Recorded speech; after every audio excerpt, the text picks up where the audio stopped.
का कंपलसरी वहां पर फौज में युवाओं को बिताना होता है। और उस 2 साल के बाद या 4 साल के बाद, जो भी उनका उस समय शुरुआती समय था, उसके बाद सरकार जो है उन्हें स्टार्टअप के लिए मौका देती है। लेकिन वहां पर इस पूरी किताब में जो कहानी निकल के आती है वो ये कहानी है कि जब वो स्टार्टअप के लिए उनको मौका देती है तो उनकी डिफेंस इंडस्ट्री से रिलेटेड मैन्युफैक्चरिंग, जिसको हम वर्टिकल कोऑर्डिनेशन कहते हैं, इंटीग्रेशन कहते हैं, उस तरह की कंपनीज या स्पेयर पार्ट्स का मौका देती है। अब 70 लाख की जनसंख्या वाले इजराइल का ये मॉडल 1 अरब 30 करोड़ के देश में इंप्लीमेंट करने की कोशिश को हम क्या कहेंगे? उसी का नाम अग्निवीर। जो हमने इजराइल में सक्सेसफुल देखा, क्या वो यहाँ सक्सेसफुल होगा? ये सरकार गिनी पिग की तरह इंसानों को इस्तेमाल करती है। और ये शब्द मैंने इसलिए कहे, आपको बता दूं, इतने सारे चीजें इस सरकार ने की हैं। आपने देखा होगा, पहले एक कंकर फेंक के वो जायजा लेते हैं, उसके बाद सारे चैनल्स, मीडिया चैनल्स उसको वैलिडेट करने पे लग जाते हैं कि यही होना चाहिए। जब ज्यादा लोगों का विरोध नहीं होता तो वो स्कीम आ जाती है। एक तरफ प्रयास हुए, बहुत सारी सरकार की ऐसी योजनाएं इसी तरह के छोटे छोटे पहले एक्सपेरिमेंट करके लोगों के बीच में जमाने का, और उसके पीछे फिर पूरा मीडिया लगकर उसे एक सफल स्कीम बताते हैं। अब चूंकि हमीरपुर एक ऐसी जगह है, एक तो जहाँ पे मैं ऐसा मानती हूँ और जो मैंने पढ़ा है उस हिसाब से बहुत सारे साक्षर लोग हैं, और मुझे इस बात की भी बहुत खुशी है कि यहाँ पर महिलाओं का जो अनुपात है वो पुरुषों के बराबर या ज्यादा है।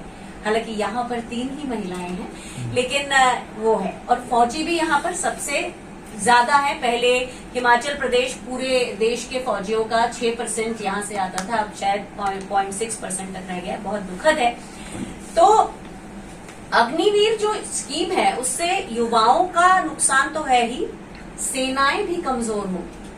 और सेनाएं तो कमजोर इसलिए भी होंगी कि कोई कंटिन्यूटी नहीं रहेगी।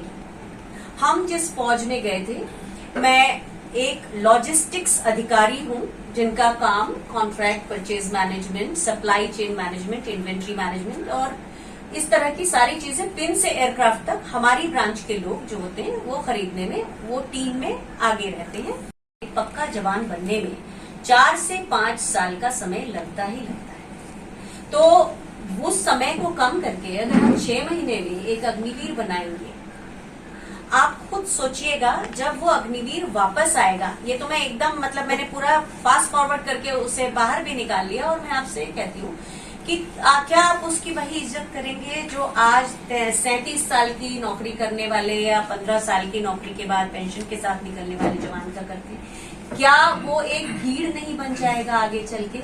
और उसका कोई फायदा नहीं होगा, क्योंकि भारत में जो युवा है वो 10-11 लाख रुपए लेके अगर निकल भी आएगा तो आगे उसको मौके मिलने के लिए है ही नहीं। आप सब जानते हैं कि जो अवसरों की कमी है, आज पिछले 45 वर्षों में सबसे ज्यादा बेरोजगारी चल रही है। इंजन की सरकार, वहां का बजट, सालाना बजट 2 लाख कुछ हजार करोड़ का है, और वहां का बजट घाटा श्रीलंका से बराबरी कर रहा है, 3 लाख कुछ हजार करोड़ का है।